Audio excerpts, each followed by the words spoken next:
Hooray. This is my room, guys. My wide bed, guys. My wide. Kasya dito ang 3 tao, guys.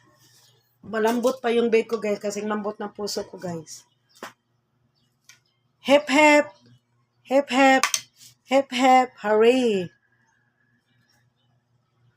May isang babae dyan, si Nida, taga Talisay, Laguna, Cebu City. Siya dong ina. Malaki na rong anak nila. Wow, proud naman ako sa iyo dahil yung maliit pa yung anak mo. Saan ka? Iniwanan mo sila, nagpabuntis ka sa ibang lalaki. Sumama ka sa ibang lalaki mo. Kaya nga kayo nagkaroon ng 3 anak eh. Sa ibang lalaki mo dahil minahal mo rin yung lalaki na yun. Nagmahalan na rin kayo yun. Tapos ngayon bumalik ka sa ex-kapuyo mo dyan sa taga-Puok, Talisay para walang nangyari. Dahil ikaw ang ina, malaki ng anak mo, sabi mo, anong klaseng ina ka ba? Kung nagawa mong iiwan sila nung maliit pa sila. Tapos ngayon proud kang ipagkalat sa buong baryo nyo sa Puok na ikaw ang ina. Ikaw ang ina, niliwal mo lang sila pero hindi mo sila minahal at inalagaan. Dahil kung mahal mo sila, yung husband mo, kapuyo mo, kalibing partner mo napunta sa abroad, dapat inalagaan mo yung 4 na anak mo. Hindi yung nakipaghiwalay ka, iniiwan mo, dahil hindi ka mabubuhay kapag walang talong. Kaya, habang wala pa yung husband mo dyan, kalibing partner mo, nasa ibang bansa, ikaw naman to, sumama ka sa ibang lalaki, nakaanak ka ng 3 ng ibang lalaki mo, nagpabuntis ka sa ibang lalaki. Tapos ngayon, bumalik ka dyan, sa lalaki iniwanan mo, sa lalaki nung ex-kapuyo mo nung nag-abroad, para walang nangyari, dahil sabi mo, ikaw yung ina, malaki ng anak mo. Kaya kanya binabalikan dahil nang daraya ka, Nida, ginamitan mo siya ng salamangka. Salamangka is lumay, love spell, or kaya gayuma. Ang kapal ng mukha mo. Ikaw yung third party ni Lovely at saka ng ex-kapuyo mo. Kasi naghiwalay na kayo pero bumalik ka pa. Saka proud ka pang sabihin ikaw yung ina. Ikaw yung ina na nag-iwan sa 4 na anak mo. Ikaw yung ina na nagpabuntis sa ibang lalaki. Ikaw yung ina na nag-anak ng 3 anak sa ibang lalaki. Tapos umalik ka dyan para walang nangyari. Proud ka pa sabihin ako yung ina. Nakakahiya ka, buang ka na. Kailangan mo pang lumayo ng lalaki mo, yung ex-boyfriend mo, ex-kapuyo mo. Kawawan man si Lovely, naghiwalay na sila sa best friend ko. Dahil inaagaw mo siya kay Lovely. Alam mo naman na may karang girlfriend na yun, yung jowa mo dati, yung kapuyo mo dati, ex-boyfriend mo dati. Tapos, ito ka, ginawa mong lahat. Nasa ano mo kasi, sa mentality mo, kailangan mo siyang balikan para may bumubuhay sa 3 anak mo sa ibang lalaki. Para ma-under mo siya, kasi under na siya ngayon. Mahal ka na niya ngayon kasi ginayuma mo lang siya, ginamitan mo lang sa lamangka, love spell kaya lumay. Alam mo, napakapatitik mo, Nida, taga Puok, Talisay, Laguna. Kawawa ka naman kasi kailangan ka pa mahalin ng ex-boyfriend mo, ex-kapuyo mo. Kailangan ka pa niyang mahalin dahil ginawan mo lang siya ng salamangka, gayuma, lumay, love spell. Kaya kanya mahal ngayon. Kaya kayo nag-live-in ngayon, kaya ikaw napakasalan niya ngayon. Tapos ito naman yung best friend ko, lumalayo na, pumunta sa ibang lugar, nagpakalayo na lang kasi si Lovely, isa siyang babae na malaking tutoy, napakaganda, napakabait, 18 years old pa siya. At saka may trabaho pa siya, at saka kawawa naman siya, ginagago niyo siya. Naiwan siya, naipagpalit siya dahil sa iyo. Dahil sa gayuma mo, sa lamangka mo, sa lumay mo, at saka sa pandaraya mo. Kaya naiwan yung best friend ko si Lovely. Hindi ka ba nawa kay Lovely? Isa siyang lumuluha ngayon na babae. Hindi nga siya makakain, hindi siya makatulog. At saka nagdurugo yung puso niya dahil sa ginawa ninyong dalawa, napakababoy nyo. Si Lovely naman ang mahal ngayon. Bakit umiintra ka pa? Bakit bumabalik-balik ka pa? Ha? Bakit umiipal ka pa? Porkit ikaw yung ina. Bakit? Ina ka rin naman sa mga ibang lalaki Sa 3 anak mo, ina ka rin nila. Ang kapal ng mukha mo.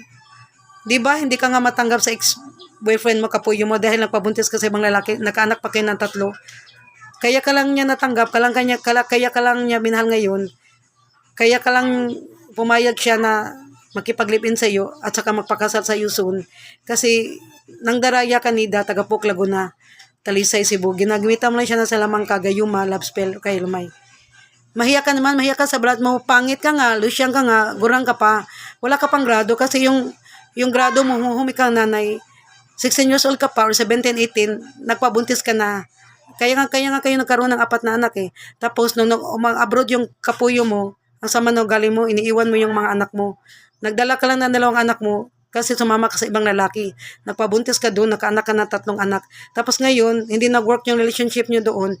Kaya ngayon dinala mo yung 3 anak mo, bumalik ka sa ex-boyfriend mo. At para siya naman bumubuhay sa 3 anak mo sa ibang lalaki.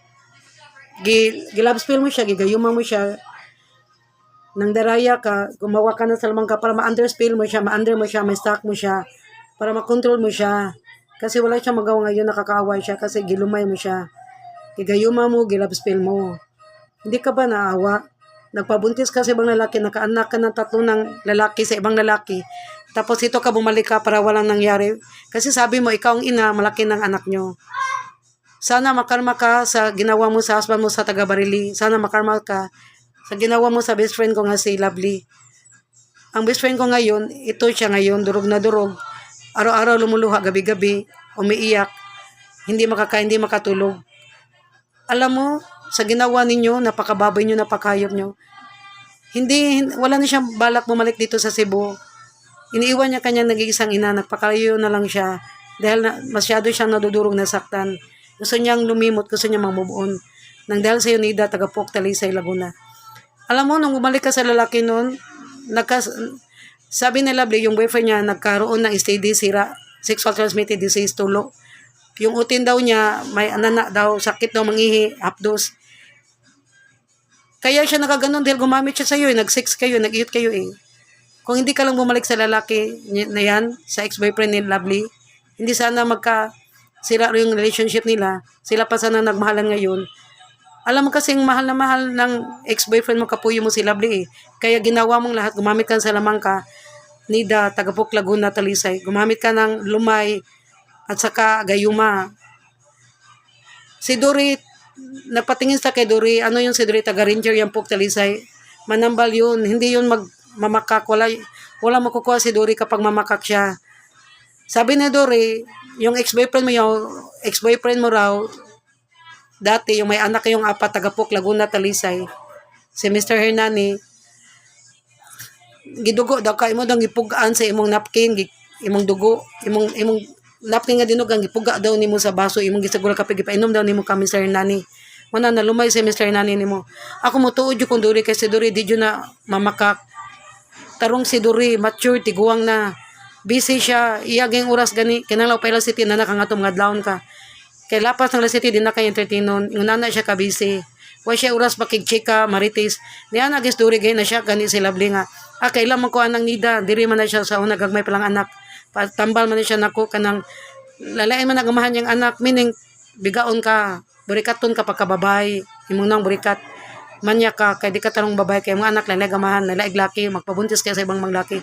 Imong bilat dako na kay na glungag, anak na naul, region panglungag sa bornal na kay walwal na kay ng bilat. Mabito na biyan ka sa mga lalaki, taga Barili, o sa biyan ka ng Mr. Nani, taga Pok, Talisay. Kaya nga imong bilat manggudluag na kayo, ilang utin, laos-laos na lang ba, dili na gani mo, gut-hugot, wanay lami ba? Manaangin na kalisdan. Gisukan na ka, giluod na nimo imong kapuy sa Mr. Nani, nga uyab ni Lovely unta, nga ex ni Lovely na lang. Pero maro kay ka, kay baka si imong ex-boyfriend nga si Mr. Nani, in love kay ni Lovely. Siyempre, dalaga, insecure jud ka, bata pa ba kay Lovely. Muna ikaw, imong gibuhat tanan, imong nang daraya kanida, taga Pok, Talisay, imong gimuag sa lamang ka, lumay, gayuma, love spell. Naingon si Dory, di na makag si Dory. Kay matured na story nga manambal, tiguwang na. Tinuod yun naging Dory. Gikipasubay mo ni Lovely, ni Anas Lovely nga. Si Lovely, gadag picture niya yung duha. Siyang cellphone. Ni Ana si Dory, kita man ko na bayana. Gagmay pala nakarima na din magpatambal sa ko. Daghan man na siya anak sa laring laki, mining pakra ka di ka kasiligan. Humukag ilong, dali ra ka mabuntis, dali ra ka maibog, dali ra ka musama sa mga lalaki. Nida taga Pok, Talisay. Ang ibong ni Lovely nga nasira ng si Mr. Nani. Na-steady natulo pagka-October. Tungod nimo, kinibalik si Mr. Nani nimo, nasira siya. Natulo siya yung utin na inana. Human baho sakit kuno tungod nimo. Kay kung si Lovely pa ang iyang giyot-iyot, wa ta na sila masira silang duha. Nagit-iyot man ang iyang si Mr. Nani nimo tagapok tali sa ilago naman ang nasira. Pagpa-check kuno kuan nida kay feel lang ni Lovely ikaw daw kuno ang gadag sira. Steady sexual transmitted disease or tulo sila sira. Pagpa-check kuno sa doktor. Unya mingon mobalik ka diha kay ikaw nginahan buon yung anak kada ko niya anak ikaw lagi nginahan sa gagmay pa bantog ra gagmay pa niya anak imong yung gibiyaan kay namiga ka ambi imong bana to aman sa abroad di ka kadawat nga walay utin mapasak sa bilat walay mo iyot nimo man nanguyab ka dito kag taga Barili naka anak mong tulo nya karon nakabuwag mo sa taga Barili say problema niyo diha nibalik ka sa imong uyab sa taga Puk Laguna si Mr. Nani niya gibuhat mo tanan ingon si Dori imo dang gilumay